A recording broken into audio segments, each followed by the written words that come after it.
Hello, in the last couple of videos we were looking at domains and ranges, and we were looking at the difference between functions and relations. I introduced you to notating domain and range by using interval notation. We had a look at some examples of interval notation, and I left you last video to have a look at how you might describe square brackets versus round brackets. And there's a basic idea of it. So when you see a square bracket, it means that value is inclusive. When you see a round bracket, it means that value is not included. And within that pair, it means every single value between them.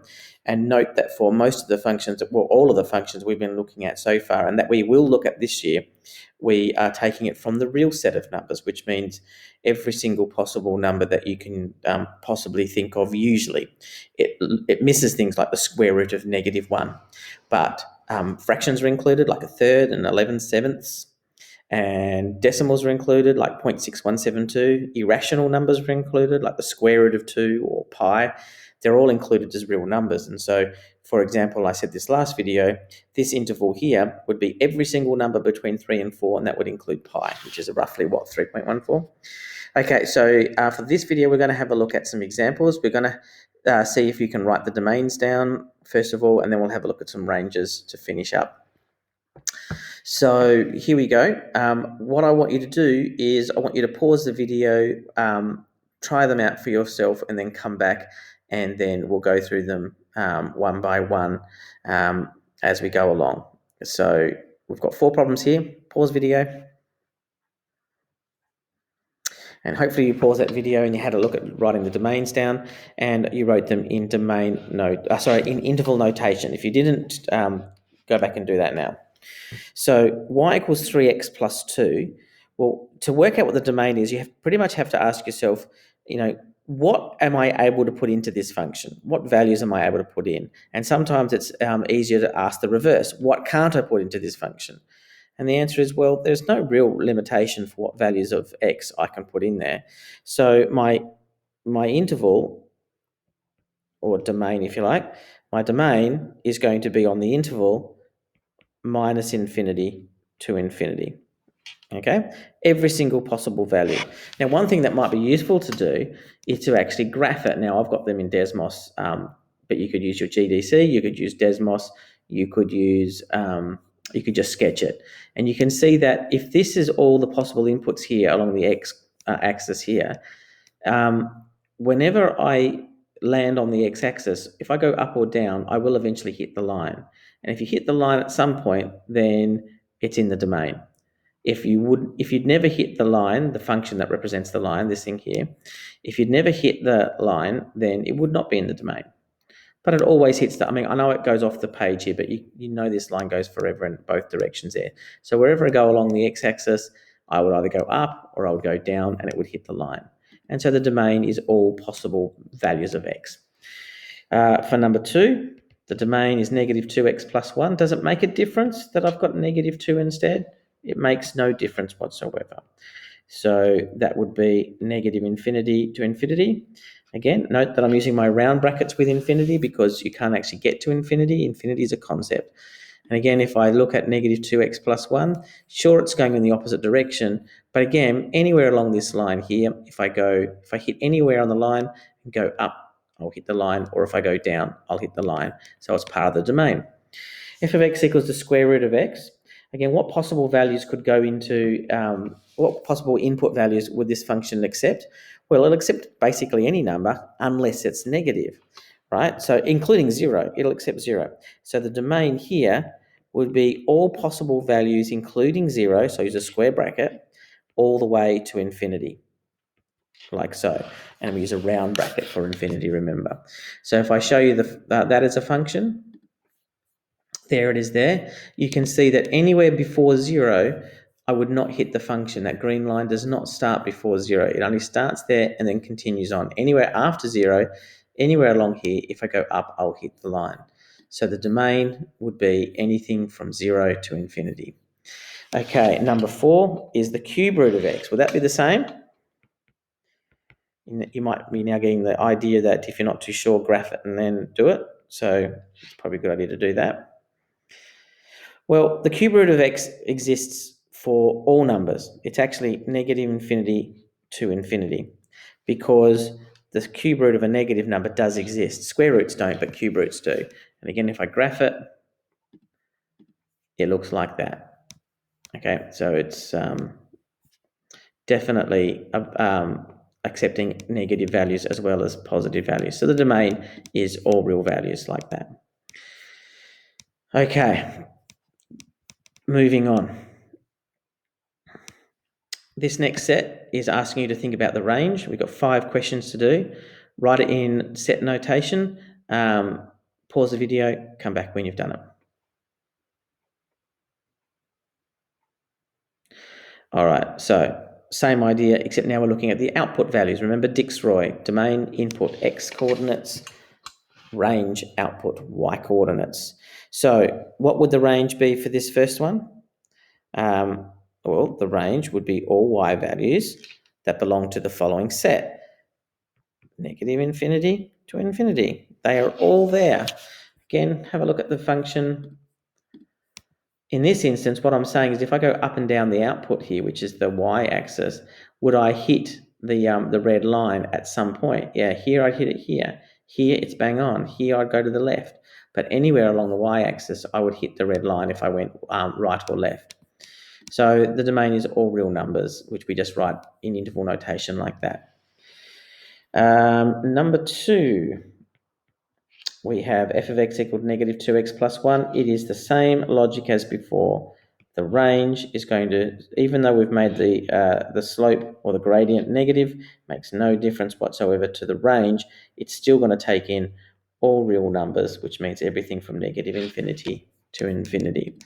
There it is there. If I go left or if I go right or bang on, it will hit the blue line. Okay, f of x equal to 17. I wonder what you wrote for that. This is a bit tricky to write, I suppose, but it's okay. F of x equals 17 would be, the range for that would be just the value 17. It doesn't output to anything else other than 17. So that's how you would write that. Everything from 17 to 17, including 17. This is where an informal notation of just saying the range is y equals 17 would be pretty good. But there you go. That's what it is in interval notation. Y is a member of or belongs to the set 17 to 17, including 17, which is just 17. And there it is there. Oops, can't see it. There you go. So there's the value 17. I hit the blue line perfectly everywhere along here. If I go above 17 or below 17, I will not hit the blue line if I go left and right. It only hits the blue line if I'm on 17. So that explains that. Number 4 is f of x equals x plus 1 all squared.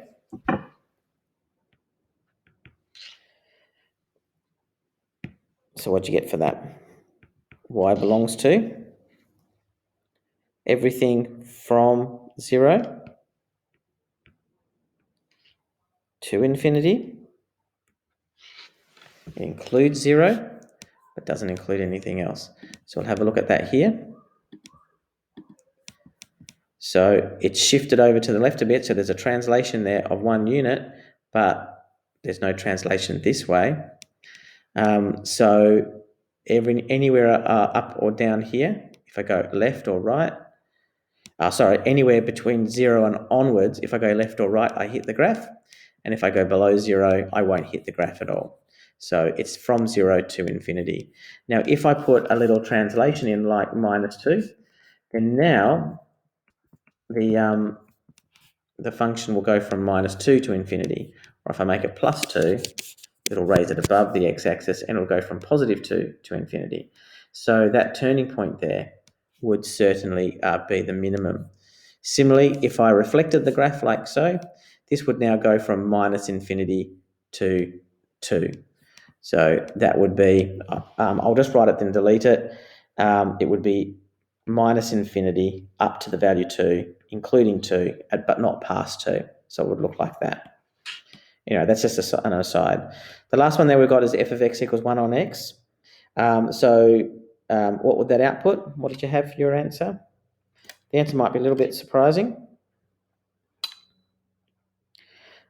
because it's all values of y except for 0. Okay? Doesn't matter what I make x. X can't be equal to 0 because 1 divided by 0 doesn't exist.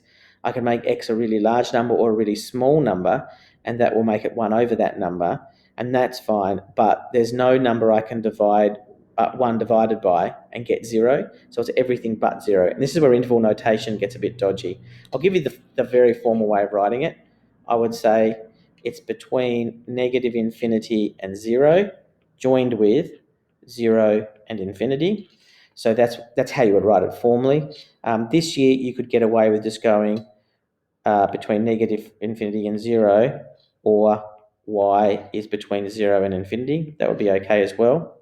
You would also be okay just to write informally y does not equal 0. So all of those sorts of things would be absolutely fine for this. But yeah, there's no pretty way of writing something like that.